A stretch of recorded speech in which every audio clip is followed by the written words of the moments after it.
राज्याचे जबाबदार कॅबिनेट मंत्री धनंजय मुंडे यांच्यावरती झालेला बलात्काराचा आरोप हा अतिशय गंभीर आणि धक्कादायक असा आहे। मला सर्वप्रथम पोलिसांना सांगायचे की कुठल्याही राजकीय दबावाला बळी न पडता या आरोपाची इत्तमभूत चौकशी कसून चौकशी करून जर त्यामध्ये कोणी दोषी आढळलं तर त्यांना ती शिक्षा व्हायलाच हवी। मला आठवतंय जी मी माहिती आतापर्यंत घेतली त्यामध्ये 2 महिन्यापूर्वी काही फोटो अतिशय खाजगी स्वरूपाचे धनंजय मुंडे यांचे व्हायरल झाले होते आणि त्यानंतर त्यांनी डीसीपींना एक पत्र दिलेलं आहे। नोव्हेंबरमध्ये ही माझी माहिती आहे आणि त्यामध्ये त्यांनी मला ब्लॅकमेल केलं जातंय आणि माझ्यासोबत अशा पद्धतीचे आळ घेतले जाऊ शकतात असं एक त्या ठिकाणी त्यांनी पत्र दिलेलं आहे। आणि आपण बघितलं की आता रेणू शर्मा नावाच्या मुलीने पुढे येऊन अशा पद्धतीचा आरोप केलाय।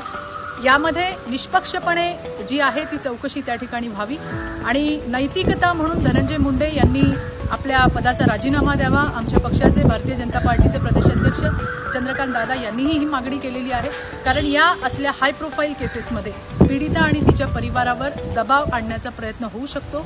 एवढंच नाही तर पुराव्यांमध्ये सुद्धा छेडछाड होण्याची शक्यता ही नाकारता येत नाही आणि त्यामुळे धनंजय मुंडे यांनी आपल्या पदाचा राजीनामा द्यावा। पोलिसांना पुन्हा एकदा सांगणं आहे की कुठल्याही राजकीय दबावाला बळी न पडता या प्रकरणाची कसून चौकशी करावी आणि त्यामध्ये जर धनंजय मुंडे हे दोषी आढळले तर त्यांच्यावरती नियमाप्रमाणे कारवाई व्हावी।